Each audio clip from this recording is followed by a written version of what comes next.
She's a humble maid who steals expensive cakes from the fridge and champagne from the fridge while her master's away, and even puts on a sexy dress to listen to music in the mansion. But what's even more outrageous is that she's even fantasizing about the lady's boyfriend. A few days ago, Anna followed her new employers to their villa in the countryside, where the scenery was beautiful and the air pleasant. But it was the luxury of the mansion that opened Anna's eyes. The first day she arrived, the hostess gave her a big speech saying that she wouldn't be able to rest for the whole month of her vacation, but that she would be compensated when she got back to the city. Anna didn't dare to complain because her tourist visa was about to expire and her employer promised to help her get a residence permit. In contrast to the spacious and bright rooms of the host family, Anna's room was dark and humid, and the air conditioning was not working, so she could only open the only window and hope for a cool breeze to blow in. After settling in, Anna quickly got to work and soon had a delicious meal ready for the family of four. The employers were a super rich couple who made their fortune in art, and although they showed no disrespect, the ringing of the bell was a constant reminder of Anna's status. Anna was the only servant in the entire mansion. She not only did the family's laundry and cooking but also cleaned the pool and washed the cars. Throughout the day,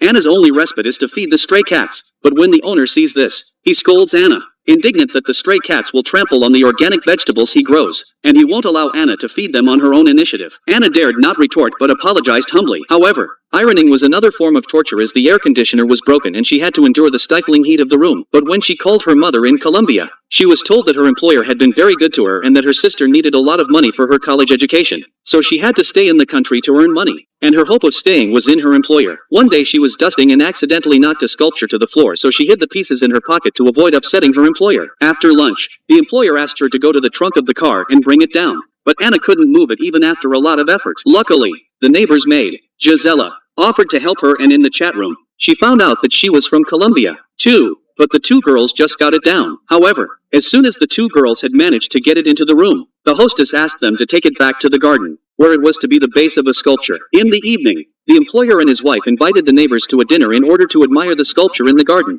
during which they did not hesitate to talk about the characteristics of maids from different countries, without giving a second thought to Anna and Gisela, who had come to help them. Gisela had been working next door for a few years and was a veteran among the maids. She secretly handed Anna a lobster shell for her to taste. Anna took a bite and put it down without daring to make a single mistake. By the time the meal was over and the mess cleaned up, it was nearly midnight. Anna used glue to reattach the accidentally broken ornaments, and there was no sign of any breakage. The next day, Anna received a message from her mother that her sister had scored the highest grade in the whole year. She was so excited that she jumped on her employer's bed, but soon realized that it was not a good idea and got up. While cleaning the young master's room, she accidentally found half a note under the computer. But before Anna could read it, the young master suddenly snatched it away. At that moment, Anna didn't care too much about it. She just thought it was an ordinary word memory card, but she didn't know that it was the lucky card that would change her destiny. But after searching, she realized it was the key to an online wallet. Anna didn't take it seriously, but continued to do her job. One day, the owner's daughter saw her carrying a bowl of fruit and offered to take a picture of her, saying that her maid's outfit was very unique. After taking the picture,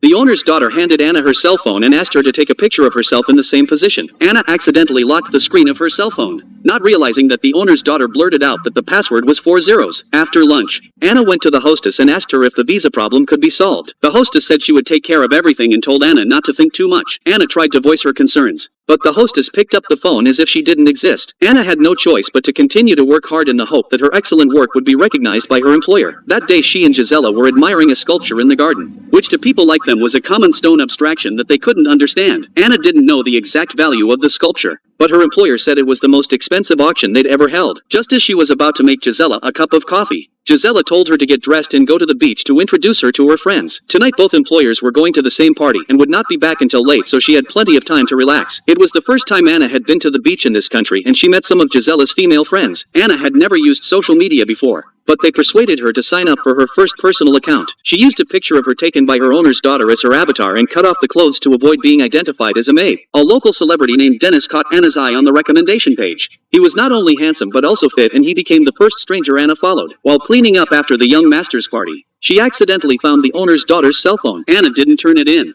but tried to unlock it, and after typing in 4 zeros, the phone was unlocked. She opened the owner's daughter's social media account and found that her followers included the internet celebrity Dennis. Anna sends a private message to Denise on behalf of the owner's daughter and asks her to meet her tonight at the villa. So she took the initiative to send a private message to say hello to them. But when they saw the color of her skin in the photos, they insulted her and told her to go back to her own country. However, when she used the owner's daughter's cell phone to send a private message to a male celebrity, he replied in a second and his attitude was very different. Anna knew that the owner's daughter was having an affair with the webmaster, so she took the opportunity to ask him to come over. After the owner went out, Anna changed into a silver dress and put down her hair, which had been up all day, and then put on bright lipstick. After she was ready, she put on her favorite Colombian music and sat on the sofa in the mansion like a queen, posing in various ways and imagining that she was the mistress of the house. Soon Dennis, the internet celebrity she'd invited under false pretenses, finally arrived. Anna got what she wanted. An unforgettable evening with Dennis in the pool she'd always fantasized about. The next day, she was so pleased with herself that she threw her owner's daughter's cell phone into a field without a trace of suspicion, not realizing that the young master was watching. He had forgotten his wallet last night, and when he came back to get it, he saw a shocking scene in the pool. Anna didn't realize that the young master was threatening to make her serve everyone like she did last night, or she would tell her parents what she had done. Anna was so humiliated and angry that she tried to leave,